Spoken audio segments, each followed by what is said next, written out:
Hey everyone, and welcome to another Game Explained discussion. I'm your host, Derek Bittner, and I'm joined today by John Cartwright and Ash Paulson to discuss their hands-on time with Daemon X Machina and Astral Chain. So, let's get started. So, actually, the three of us have gotten different times with each of these games. I've not played either of them. I've just seen them played thanks to my post-E3 appointment.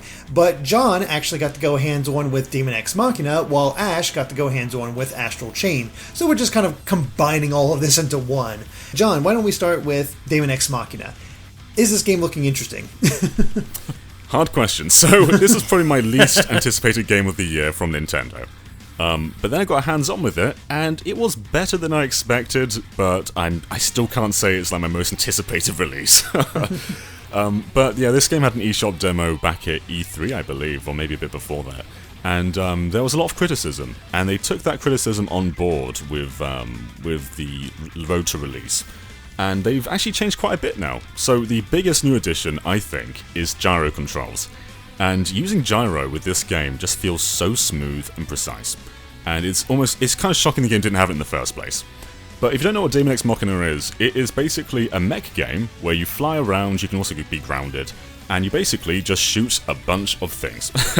And the customization is crazy. So you can customize each sort of weapon on your mech. So there's L, there's R, there's ZL, and there's ZR. Each of those buttons can be mapped to different weapons. And it makes your controller a little bit hard to grasp when you're just demoing this game because there's so many different buttons to press down there. And it's almost like you're at like the dashboard of a mech just because of how many inputs you have. It is actually quite fun just to fly around and just shoot everything. Where I found it less fun though was the boss fight. This boss fight was it was a bullet sponge. I was shooting this thing with all I had for maybe 20 minutes, and I barely made a dent in this thing. And this is a co-op game, so you can play multiplayer online. And maybe that's why it's intended to be played as. Maybe if you have 4 other people playing with you, it won't be a bullet sponge. But the way I was playing it though, it felt a bit tedious. I enjoyed the mission beforehand, but the actual boss fight was just very long, and I died. I couldn't finish the fight because it was just so long. And when you die, you pop out of your mech in a human form, and you have to sort of like do like a last stand survival. Apart from your weapons are really weak in human form, so I don't know. I'm not exactly feeling that. But maybe if I had better weapons, maybe if I was more experienced with the game, maybe the fight wouldn't be that bad. But from what I played there, it was a bit iffy. You just need to get good, John. God. Just get good. Exactly. I didn't get to go hands-on with Daemon X Machina, but I did have a Nintendo representative play the game for me, talk about it, show it off, and they had this specific mission they checked out, and apparently things were a little different. Like, they had this idea of what the mission was actually like, and as they were playing it, different things actually happened to them. That they were like, wait, what? I don't remember. Did I pick the right mission? This isn't exactly the way I had it before. It just seemed like everything shifted on him, so that even though you replay these missions so you can get, the loot you want, different things can happen. And that aspect is interesting. And he showed a little bit of the customization, how there's so much there. The fact that you can customize your pilot. And I guess the more you customize them, the less human they become. I guess that's going to tie into things, but it looked fine to be played. They showed it off, and but it's also one of those things like, yep, turn around, shoot more mechs, turn around, shoot more mechs. It might be, in my head, it was like, maybe it's more fun to play than to watch, but I'm not sure if it was that much better to play, from what you've said, John. Yeah, I mean, I can see it being a really cool social game. I think if you have 4 friends together and you're just like playing a bunch of missions, just shooting a bunch of stuff, I think that could be really cool. And as you were saying, the customization is really extensive. You can customize every color of every part of your mech. You can change, there's a ton of weapons. And different enemies have different elemental properties too. So the boss is actually weak to fire. So if I use my flamethrower on him, that would take him down a bit faster. But it still wasn't very fast though, in the grand scheme of things. So yeah, I feel like if you want to play Daemon X Machina, it's probably best to have a gang with you to play with. Otherwise, I don't think you're going to get the best experience. Yeah, I don't know. Daemon X Machina just seems like it's missing that sort of hook. It just isn't grabbing me. Like, I know what it's generally about. I know about the customization. Like, it sounds broadly interesting, but it's missing that one specific thing that needs to hook me. I know what you mean. It's weird. Like, I saw it, and when I was watching, I was like, this is fine. There's nothing inherently wrong with this game. It's not bad. It's just nothing about it really excited me. The landscape was kind of typical, where it's just a sort of base in the middle of a desert-like area, so the landscape wasn't exciting. The enemies were so far away that I couldn't quite get a grasp on them, or they got shot before they got in there. The other mechs are taken care of. They showed how you can actually go a little bit beyond the bounds that they have set, and they'll have like an inner bound and an outer bound, and when you go in between those, there's a little bit of a countdown timer, so like, hey, get out of here or else you're gonna die. And then if you go beyond that, that's when you actually do die. So there's they took again feedback from their demo in order to improve upon things, and that is very commendable to see how they're trying to make this something that people want to play. But I don't know, it's fine. Yeah, that kind of describes the game. I will say the non-boss fight missions, we were just flying around, shooting other things. I think those almost feel like dogfights in Star Fox, and there was one mission where it actually was quite a lot of fun. So maybe it is just dependent on the mission type and who you're playing with. So I can see this game turning out to be quite good. It's just right now, it's hard to give it a solid impression, just because it's quite a in-depth game. Yeah, it definitely seems like you need a bit of hands-on time to just absorb the game and what it's trying to do. And I missed out on the original demo. I never tried it out, so I don't know really have any basis to go on from that. But again, it seems fine. Yeah, I missed the original demo too, but on that note, it is nice to hear that they actually are taking the criticisms they got from that demo to heart and are actually implementing some improvements based on those. Yeah. And one really good thing as well is you actually ascend and descend faster than you did in the demo. That was one thing people had a big issue with, was when you take flight, it was quite slow. You feel way more agile than you ever did in the demo. So they've changed things up pretty drastically. Nice. Good. But any other thoughts on Daemon X Machina, John? You can put a hot dog on your mech, like a little decal of a hot dog. Oh, there you go. Perfect. Must buy. Awesome. Yeah. I do like the light. There are some light elements in there with the customization. So it's not just like a dark game. It feels quite witty as well. The writing seems quite fun. So it's going to be a fun one to watch, but I don't know what the final verdict will be. Yeah. And they did tell me that, like, how you change up your human, like, you can undo everything and just make a completely different setup if you want, based on that. So there's always, the customization is key here. It's just I want to hear a little bit more of the story and whether that ties into anything. Because if it's just, hey, get better stuff, I'm good. Yeah. Well, Ash, you actually got to go hands-on with Astral Chain, and this is one that I am very much interested in. That initial trailer and the treehouse stuff has definitely piqued my interest. How was it to play? I am enormously happy to report that it's a blast. I was already pretty excited for it, but now I'm like, I cannot wait for this game to come out.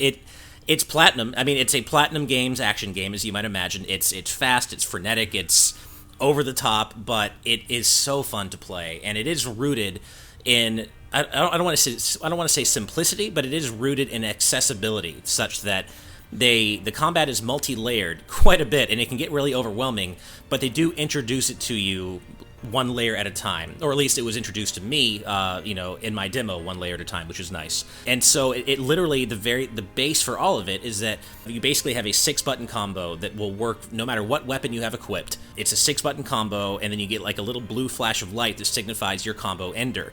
And then from that combo ender, you can do various other, extra things. You can call your Legion in, which is the thing that you're tethered to do like a special attack and whatnot. So that is the jumping off point from which you can start building all these different combos and different, things you can do.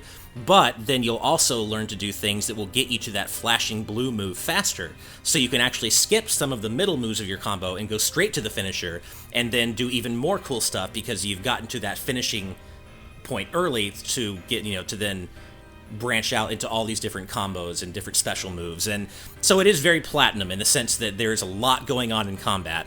But I do like that it all starts from that same base of a 6-button combo. And in that sense, it almost kind of reminds me a little bit of Smash Brothers. Not, obviously the two are not at all similar in gameplay, but in a sense that Smash Brothers simplifies the concept of a fighting game to the same commands across the entire roster, and you just have to figure out what those commands do for each character. So it does kind of take a Smash Brothers-esque simplification approach to basic combat, and then you kind of learn from there, and combat blossoms into this crazy thing from that starting point. So anyway, I mean, that's combat in a nutshell. It's so hard to really go into all the different mechanics in play, but essentially, your weapon, you have a handheld weapon that can either be like a sword or a heavy sword. There's like a two-handed or a gun, and then you have your legion, which can be one of 5 different types. There's there were 5, and then in the demo there were 3, which were sword, arrow, and arm, I believe. And basically, those 5 different legion inform your different attacks and the different environmental, exploration moves you can do at any one time. And you can even switch out legions mid-combo. So you can, start your combo with the sword legion and then switch to the arm legion halfway through and finish your combo with that, while then cycling back another legion in to finish the combo. It's so open-ended, the combat. And but then, of course, the legion informs how you explore the world too. So one of the examples I encountered was with the sword legion, when you come up against certain doors and you have to cut them in a specific way. And it actually reminded me of Metal Gear Rising, of course, because yeah. And so it's not quite the same, where you don't angle the sword in real time, but you do have to slice it a very specific way using the control stick. So the legion you use not only informs combat, but also how you explore the environment, how you can, if you can get to secret places and whatnot. So that was really cool, and even platforming is really interesting. There are instances of 3D platforming. I'm not even kidding you, where you have to time your jumps over moving platforms. But you don't jump. There is no jump button. You send your legion out ahead of you to the space you want to jump to. So in that it's like a platformer, but it's also not. It's kind of weird. So I really enjoy kind of all the different stuff that's going on in this game, and I have to say, visually, it looks fantastic. There were so many times during my demo where I kept just I couldn't believe what I was seeing. This is the Switch. And the combat looks great. It runs really well, and it looks like I'm playing a game that looks better than what the Switch usually puts out. So, guys, I really, really am happy with everything I played here. Ash, this game sounds so good. And, it's really good. Yeah, I mean, what I like about it the most, though, is a lot of Platinum games, they basically rely on the exploration moments for pacing. So in Bayonetta, when you do a big fight and you walk around for a bit, that walking around moment is basically just a walk to the next fight. Whereas Astral Chain has actual exploration and actual world building. And one thing I really liked in the trailer, for instance, is you can use your legion to tie up criminals who are running around and do that as side activities. Right. And the world building there is really cool too, because in the demo I watched, there were these street lights which would basically stop you from being able to cross the street, and they're futuristic traffic lights. And there's this giant barrier that you can't cross until the traffic lights have gone green, and then the barrier disappears. So it's just this. It really invites you into this futuristic world and does all these really fun things in the context of the gameplay. And yeah, I can't wait to see more of the exploration. But were there any exploration moments that stood out to you? Yeah, only because the guy who was doing my demo, the treehouse rep who was doing my demo, he had to keep steering me back on the critical path because I kept accidentally using my Legion abilities to find secret areas, and I thought I was going ahead and getting to the boss and whatever. No, I kept finding secret areas. He's like, yeah, let's go back over here. So we really have time. That's a secret area, but good for you for finding that. and in the demo, the one level I played, there were at least 5 different secret areas I could have gone to, but it would had to be turned around. And so there is a lot of exploration going on here, and I think you nailed it, John, when you said that, by comparison, Bayonetta is walking from one fight to the next, and that is not at all the case here in this game. Astral Chain has you really exploring your environment, traversing that environment, and actually making that part of the gameplay. Like I said, there is a version of platforming here, and if you screw up, you take a lot of damage.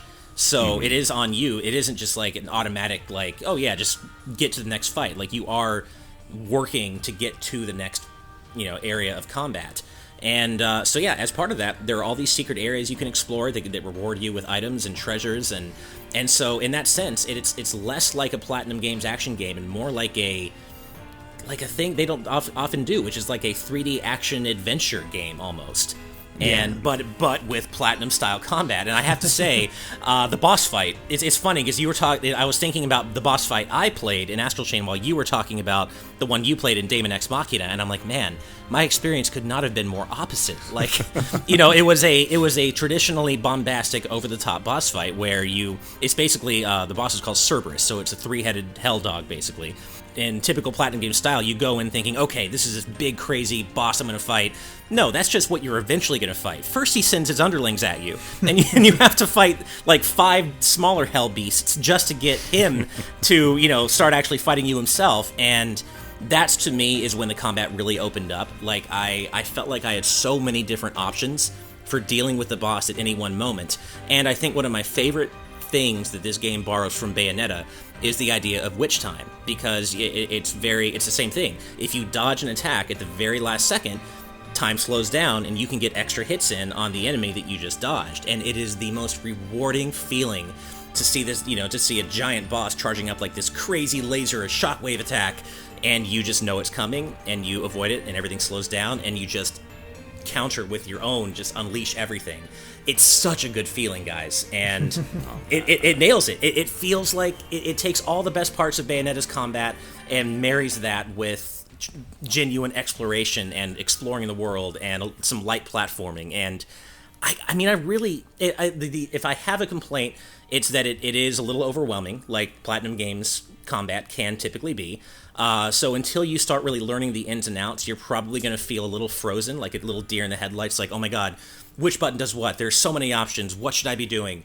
But as you kind of get used to it and you realize just how open-ended the combat is, man, I'm really excited about this game. Like, it has instantly become one of my most hyped games for this year.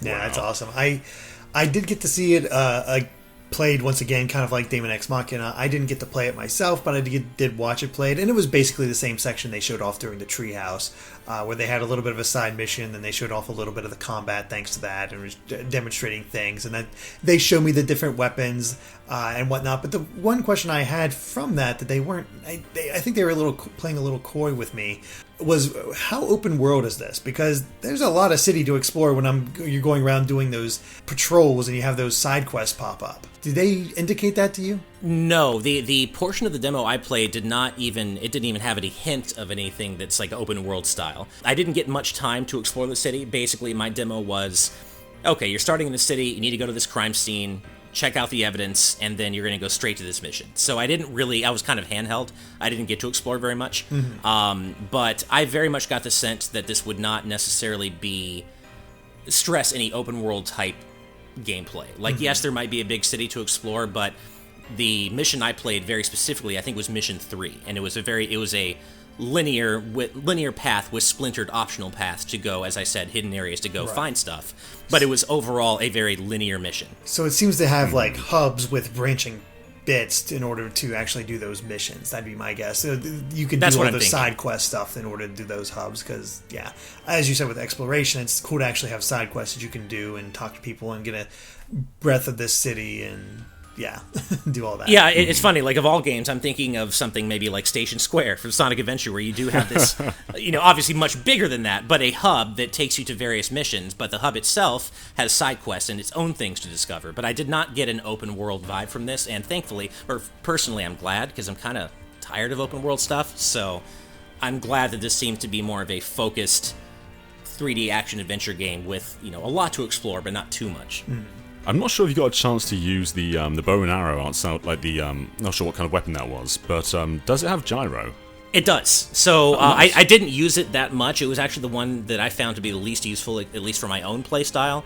But, that was only 40 minutes, so who knows. But I did switch to the arrow briefly, and I very specifically remember my Nintendo rep telling me, oh yeah, so you can aim with gyro for that as well. So I didn't really do it myself, but I remember him telling me that. I was curious whether or not you could, swap out your Legion, get more powerful ones of that type as you go along. And they, again, played coy. They weren't quite sure about that. But from what I understand, it's probably going to be you get that Legion, that's the Legion you have the entire time.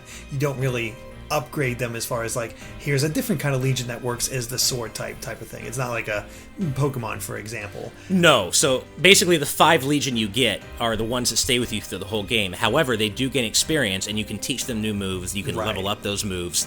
But the Legion themselves are those specific 5. Right. Yeah, that seemed like what was getting at, but again, they weren't 100% with me at the time, so I wasn't sure.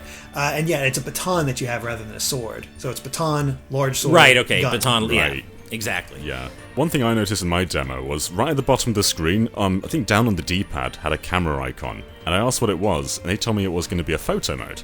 And I said, can you touch it? And they went, no. Did they let you enter photo mode in your demo? They did not. They did not. Well, we know what it is, at least. Right. Yeah. One thing I'll say to touch on, because I've been mainly focusing on the gameplay, is that your player character is not a silent protagonist. You have your choice of player character being either the male or the female rookie cop in this partnership that they have through the story. So the one you play as, you can set their skin tone, you can set all that stuff, which is really cool. And they still are an established character. You just set, their gender and their skin tone and stuff. But the other character will be that kind of more seasoned, cop partner who's pulling you through everything. Like, come on, okay, do this, hurry up. Here's how you do this. And so I was playing as the male cop, and so I had the female partner, pulling me along and kind of showing me the ropes. But I was told that if you play as the female, you'll have the male doing that. So you can basically, it's the same experience with their specific characters, but you can kind of have control over which one you want to play as and what you want them to look like without them being a silent protagonist, which I thought was really cool. And your partner's name is always Akira no matter what, because it's a safe, gender-neutral name, because they don't know who you're going to pick to play as. So I thought that was actually a really cool touch. That does sound really cool. Can you tell us about the moments where you sort of enter that sort of like detective vision kind of mode and see events play out in real time? I didn't get much of that. I got to investigate a crime scene for a very short amount of time, but I didn't get to see events play out, so my demo was not focused on that so much as it was combat and exploration. I will say, though, that from the crime scene investigation sequence that I got, it wasn't anything to write home about. It wasn't bad, it was just kind of basic, standard investigate this, like a Heavy Rain type crime scene or something like that. Right. It didn't blow my socks off. I do recall one cool moment though, where you have to sort of eavesdrop on another officer, and they don't want you around, so you can't just be next to them and listen to them. And what you had to do was hide behind a car, get your Legion to go near them, and then your Legion would eavesdrop for you. So there's some really cool puzzle solving using your Legion there. Yeah, so I did have to use my Legion to follow some, I guess, I don't know if they were footprints or some sort of trail away from the crime scene that led me to the third mission. So I did get a bit of that where the Legion, I had to use a Legion to follow this trail, but it wasn't anything, again, it didn't blow my socks off. It wasn't like, whoa, this is crazy cool and new. It's just investigation and follow this trail, and it's been done, at least from what I saw, it's been done a million times before. Mm-hmm. Sure.